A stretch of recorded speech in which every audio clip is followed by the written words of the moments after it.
दोस्तों, मैं हूं न्यूट्रिशन गुरु संजीव पांडे और आप देख रहे हैं हेल्थ खजाना। आपका बहुत स्वागत है दोस्तों। आज हम एक हट के टॉपिक पर बात करने वाले हैं एंड ऑफ कोर्स हम हेल्थ के बारे में बात करते हैं तो ये टॉपिक अल्टीमेटली हेल्थ से ही कनेक्ट करेगा, लेकिन आज हम फिजिकल हेल्थ के बारे में बात नहीं करेंगे। आज हम जिस टॉपिक पर बात करने वाले हैं ये मेंटल हेल्थ से कनेक्टेड है। जी हाँ दोस्तों, ये हमारी जो मानसिक क्षमताएं होती हैं, जो हमारी मेंटल एबिलिटीज हैं, उससे कनेक्टेड है। तो हम सब ने बचपन में एक टर्म जरूर सुनी, ये बहुत इंटेलिजेंट बच्चा है, ऐसा है ना, सुना? इंटेलिजेंट मतलब क्या? तो इंटेलिजेंट मतलब यही था कि ये इसका फ्यूचर बड़ा ब्राइट है और ये भविष्य में बहुत अच्छा करने वाला है ना, इसकी जो क्षमता है वो बहुत बढ़िया है। दोस्तों, आज पूरी स्कूलिंग पिछले सैकड़ों सालों से इसी पर आधारित है। बच्चों को इंटेलिजेंट बनाने की कोशिश, या कह लें कि इंटेलिजेंट बच्चों की तलाश, क्योंकि वो जो आईक्यू है ना, जिसे इंटेलिजेंस क्वेश्चन कहते हैं, जो कि एल्बर्ट आइंस्टाइन और हॉपकिंस जैसे लोगों का हाईएस्ट था ना, 160, और सारी दुनिया में यही होड़ मची थी कि कैसे हाईएस्ट आईक्यू तक पहुंचा जाए, क्योंकि जिनका आईक्यू बहुत हाई होगा वो जीवन में बहुत सफल होने वाले हैं। दोस्तों, इस चीज ने बहुत सारी चीजों को पीछे धकेल दिया। सैकड़ों सालों से सब कुछ इसी पर आधारित होकर चलता रहा। आईक्यू क्या था? आईक्यू यानी जो इंटेलिजेंट क्वेश्चन था, वो इंटेलिजेंस क्वेश्चन एक मापदंड था किसी भी ह्यूमन बीइंग का, कि जो इंटेलिजेंस है उसको चेक करने का। और वो इंटेलिजेंस का क्या मतलब था? इंटेलिजेंस का मतलब था कि आपकी रीडिंग, आपका कॉम्प्रिहेंशन, आपका मैथ्स सॉल्विंग, है ना, मैथ्स की प्रॉब्लम्स कितना अच्छा सॉल्व कर लेते हैं आप, आपकी लॉजिकल रीजनिंग, आपकी ability to connect different things, यानी कि जो एनालिटिकल पावर है आपकी, कि अलग अलग चीजों को कनेक्ट करके कितने ठीक से आप उसको एक्सप्लेन कर सकते हैं, है ना, ऐसी चीजें कितने अच्छे से आप याद कर सकते हैं, है ना, और फिर मौका आने पर कितना आप रिट्रीव कर पाएंगे, यानी कि उसको आप वापस बाहर निकाल पाते हैं। इन्हीं चीजों पर आईक्यू आधारित था। और ऐसे ही बहुत सारे टेस्ट होते थे जिनके आधार पर आपको एक स्कोर दिया जाता था। उन टेस्ट में क्या चेक करते थे? रीडिंग कॉम्प्रिहेंशन, डेटा इंटरप्रिटेशन, है ना, जो फिगर्स हैं, डेटा है, उसको कैसे इंटरप्रेट कर पाते हैं, logical reasoning, verbal ability, visual spatial reasoning, classification, analogies, pattern detections, ऐसी चीजों पर आईक्यू चेक किया जाता था। तो यहां पर एनालिटिकल स्किल, लॉजिकल रीजनिंग और ability to relate multiple things, ability to store and retrieve information, then ability to solve mathematical problems, इन चीजों में जो खरा उतरता था, अच्छा साबित होता था, माना जाता था कि वो बहुत इंटेलिजेंट है और आने वाले समय में कमाल करेगा। लेकिन दोस्तों, बहुत लंबे समय से बहुत सारी रिसर्चेस चल रही थी, बहुत सारा डेटा कलेक्ट किया जा रहा था कि क्या ये सही है? क्या जिनका आईक्यू सबसे अच्छा होता है वही समाज में सबसे कामयाब लोग होते हैं, वही समाज के सबसे खुशहाल लोग होते हैं? तो बहुत सारी रिसर्चेस से जो डेटा निकल करके आ रहा था वो इसके विपरीत था। और फाइनली 1983 में हार्वर्ड गार्डनर नाम के एक साइकोलॉजिस्ट ने आवाज उठाई अपनी किताब के जरिए, जिसका नाम था frames of mind.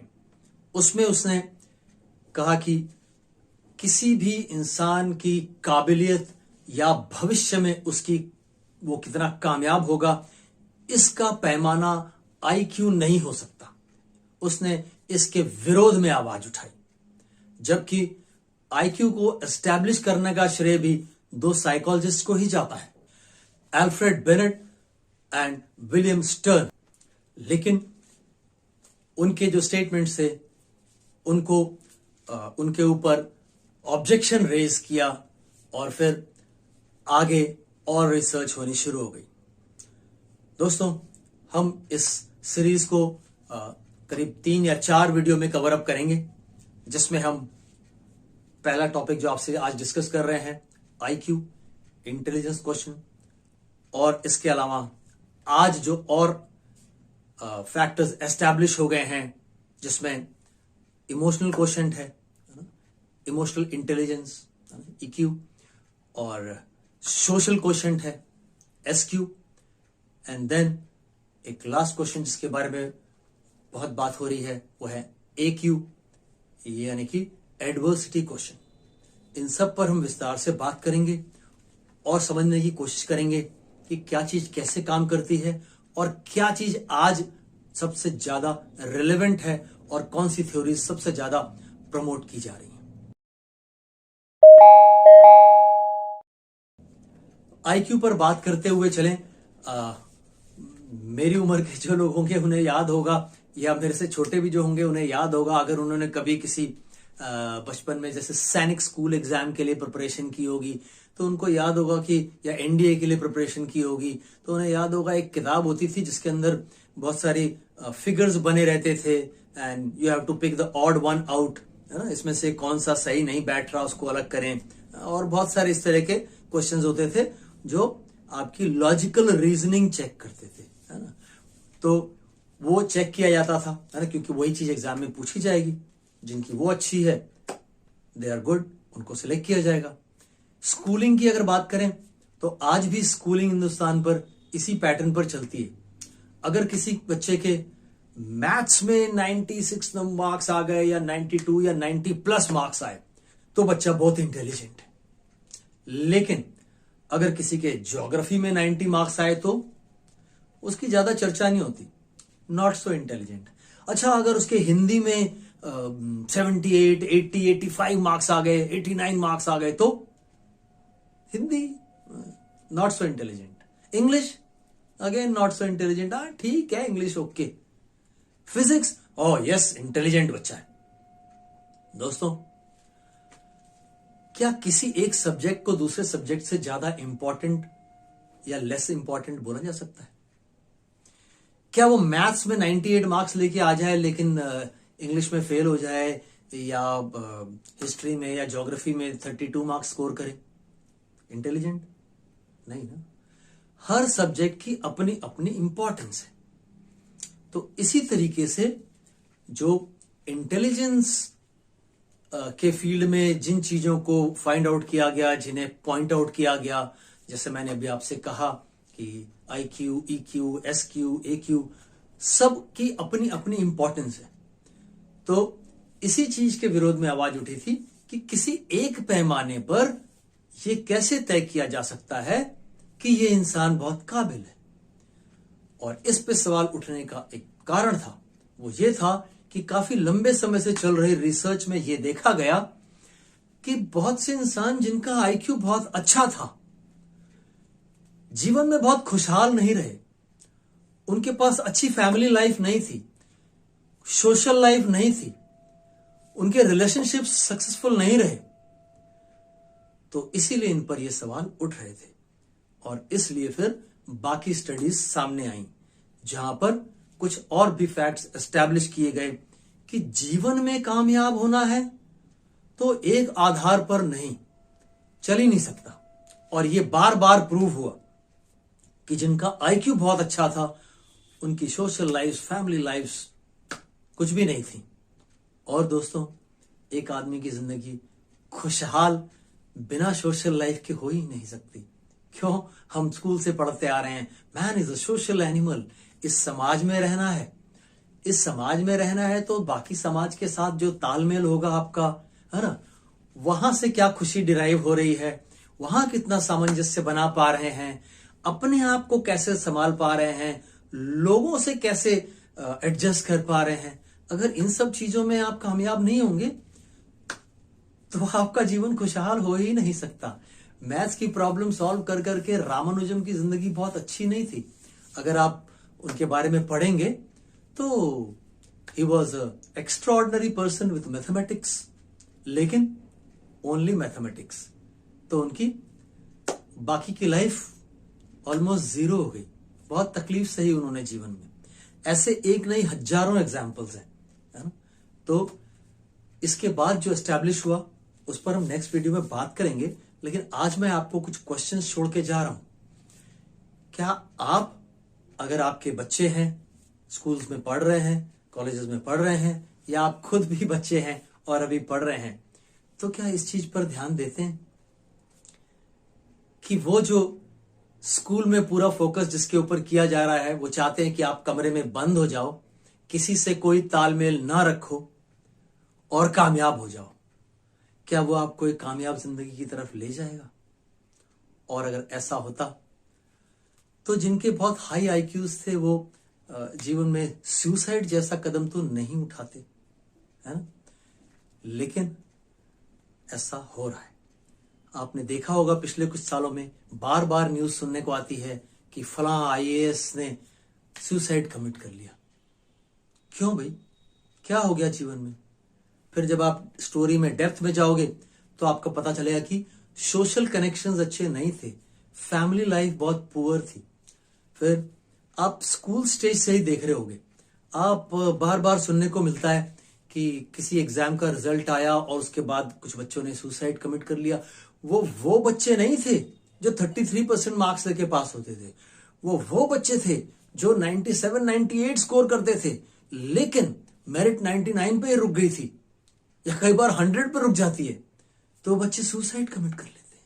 Oh my God, वो बच्चा सोसाइटी के लिए बहुत ही यूजफुल साबित होता, लेकिन ऐसा नहीं कर पाया। क्यों जानते हैं? क्योंकि जो उसका सोशल एस्पेक्ट था वो मिसिंग था। उसके पास वो सपोर्ट सिस्टम नहीं था जो उसको ये बता पाता कि ये जिंदगी में सब कुछ नहीं है, अभी जिंदगी में और बहुत कुछ है। और दोस्तों, मैं बात क्लोज करूंगा अपनी पर्सनल लाइफ से कुछ एग्जाम्पल लेकर के।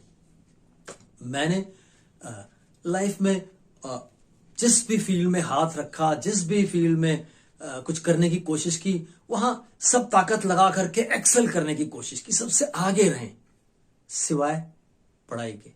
जी, मैं कभी स्कूल में फर्स्ट सेकंड थर्ड नहीं आया, लेकिन आज मैं देखता हूं कि जो मेरे साथ के लोग थे, जो मेरे फ्रेंड्स मेरे साथ स्कूल में पढ़े लिखे, कॉलेजेस में पढ़े लिखे, वहां पर वो लोग जो थे जिनकी वजह से हम हीन भावना का शिकार हो जाते थे, यानी कि जो फर्स्ट सेकंड थर्ड आते थे, जो 90s में स्कोर करते थे, आज मैं जीवन में उनको बहुत खुशहाल नहीं पाता। उनमें से बहुतों को देखता हूं, उनके पास बहुत अच्छी सोशल या फैमिली लाइफ नहीं है, उनके पास बहुत फ्रेंड्स नहीं है, जीवन बहुत एकाकी हो गया है, जिसकी वजह से उनके जीवन में बहुत सारा दुख विद्यमान है। तो दोस्तों, कामयाब जीवन में होना है ना? करियर में कामयाब होने से जीवन में कामयाब नहीं होंगे आप। करियर में बहुत सारे कामयाब लोग अपने जीवन को एब्रप्टली समाप्त करके दुनिया से चले जाते हैं। क्यों? क्योंकि वो अपने आप को जीवन में कामयाब नहीं पा रहे होते हैं। दोस्तों, नेक्स्ट एपिसोड में हम बात करेंगे इमोशनल क्वोशंट के बारे में। इमोशनल क्वोशंट किसने खोज के निकाला, क्या होता है, क्या इसके फैक्टर्स हैं जिन पर यह जज किया जाता है, और इसके तहत क्या चीजें हैं जो डेवलप की जा सकती हैं।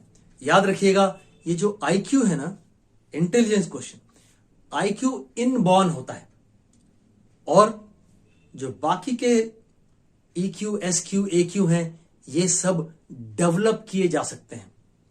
तो मैं उम्मीद करता हूं कि आने वाले टाइम में हमारे स्कूल्स में जो टीचर्स हैं, उनकी ट्रेनिंग इस तरह से हो कि वो बच्चों के बाकी क्वेश्चंस को डेवलप करने में उनकी हेल्प करें, और सिर्फ आईक्यू पर आधारित होकर किसी बच्चे को हीन भावना से ग्रसित न करें कि तुम देखो मैथ्स में 60 मार्क्स आए, तुम्हारे क्लास में लोगों के 98 मार्क्स हैं, क्या करोगे जिंदगी में, तुम कुछ नहीं कर सकते।